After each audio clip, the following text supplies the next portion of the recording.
ஸ்ரீராமச்சந்திர பரபிரம்மணே நமஹ. தசரத மகாராஜா ராமர் என்னுடைய மூத்த மகன்றதுனாலையும் வீரத்தில் இந்திரனை நிகரானவன்றதுனாலையும் யாராலையும் போரில் வெல்ல முடியாதவன்றதுனாலையும் எல்லா நற்குணங்கள் படைச்சவன்றதுனாலையும் அரசனுக்கு வேண்டிய தகுதிகளை பெற்றிருக்கிறதுல எல்லா விதத்துலேயும் அவன் குறைஞ்சவனாக இல்லை.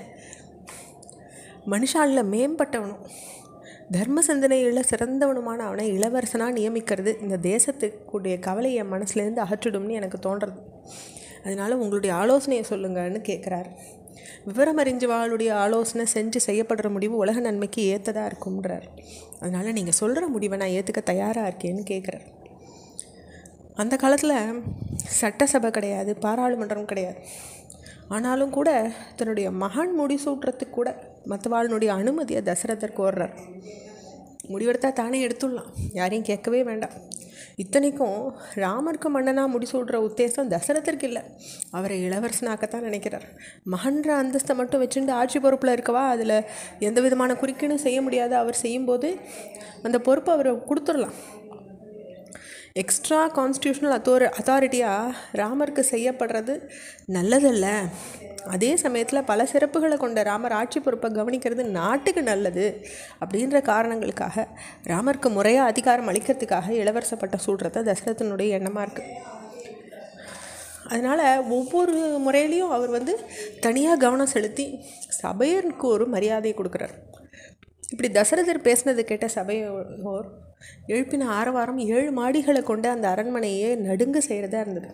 நகர மக்களில் முக்கியஸ்தர்கள், கிராமத்திலேருந்து வந்திருந்த பிரதிநிதிகள், கற்றறிந்த பிராமணா, வீரத்தில் நிகரற்ற சத்திரியர்கள், படைத்தலைவர்கள், மன்னர்கள், இப்படி எல்லாரும் அந்த சபையில் கூடியிருந்தா.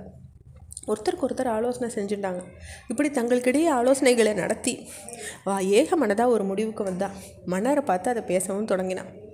பூமிக்கு அதிபதியே பல வருட காலம் முறையாக ஆட்சி நடத்தி இப்போ நீங்கள் வயோதிகத்தை அடைஞ்சிருக்கீங்க. இந்த நேரத்தில் இளவரசராக பதவி ஏற்றுக்கிற அதிகாரம் செலுத்துகிற பொறுப்பை ராமர் ஏற்றுக்கிறது நல்லது தான்.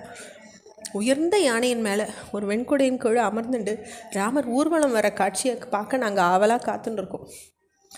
இப்படின்னு விட்டு சபையோர் சொல்கிறாங்க. அவளுடைய ஒப்புதலை அழிச்சுன்னு பார்த்துட்டதும் தசரதர், மன்னர்களே மற்றும் இங்கே உள்ளவாளே, நீதி முறையிலேருந்து சித்த கூட நழுவ விடாமல் இந்த ஆட்சி முறையை நடத்திட்டு இருக்கிறதா நான் நினச்சிட்டு இருக்கேன்.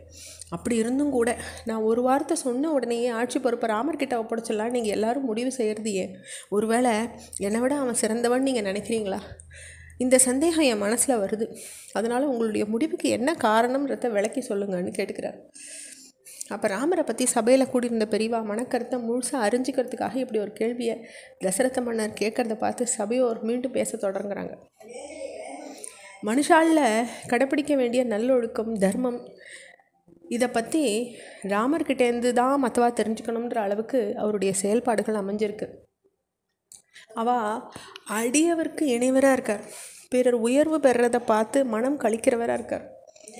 உள்ளத்தில் இருக்கிறத உதட்டின் வழியை உரைக்கிறவராக இருக்கார். தன்னை அண்டினவாளை என்றைக்கும் கைவிடாதவராக இருக்கார். ஞானமுடைய பிராமணா மதித்து நடக்கிறவராக இருக்கார். தர்மசாஸ்திரங்களில் மட்டும் இல்லாத சங்கீத கலையிலும் சிறப்புடையவராக இருக்கார். மனத்தளர்ச்சி இல்லாதவராக இருக்கார். போர்க்களத்தில் வெற்றியை தவிர வேறு எதையும் பார்க்காதவராக இருக்கார். யுத்தத்திலிருந்து திரும்பும்போது நகர மக்களையும் கிராம மக்களையும் சந்தித்து அவளுடைய நலனை பற்றி விசாரித்து தெரிஞ்சுக்கிறவராக இருக்கார். மக்கள் சமூகத்தில் ஒவ்வொருத்தனையும் தன்னுடைய மகனாகவே நினச்சிட்டு அவனுடைய நலனில் அக்கறை காட்டுறார். தன்னால் முடியாததுன்னு ஒன்றும் இல்லைன்னு நிலைநிறுத்துறார். இளம் பெண்களும் வயோதிக பெண்களும் உட்பட மக்கள் எல்லாரும் தினந்தோறும் தெய்வத்தை மனசில் நினச்சிட்டு ராமர் எல்லா நலங்களையும் பெற்று வாழணும், நீண்ட ஆயுசோடு இருக்கணும்னுட்டு, திடகாத்திர சரீரத்தோடையும் இருக்கணும், மேன்மையுற்று விளங்கணும்னு வேண்டிக்கிற அளவுக்கு அவளுடைய நம்பிக்கையை பெற்றிருக்கார். இப்படி எல்லா சிறப்புகளையும் பொருந்தின ராமர் எங்கள் நன்மைக்காக உங்கள் குலத்தில் பிறந்திருக்கார். அதனால் அவர் இளவரசரை பட்டம் சூடுறதுக்கு நாங்கள் வரவேற்கிறோம். உலகத்துக்குடைய நன்மைக்காக தேவர்களுக்கு ஒத்தவரான நீங்கள் மக்களின் நன்மைக்காக இதை செய்யணுன்றது தான் எங்களுடைய விருப்பம்னு விட்டு சபையோர் சொல்கிறாங்க. இதனுடைய தொடர்ச்சியை நம்ம அடுத்த பகுதியில் பார்க்கலாம். ஸ்ரீராமச்சந்திர பரபிரம்மணே நமஹ.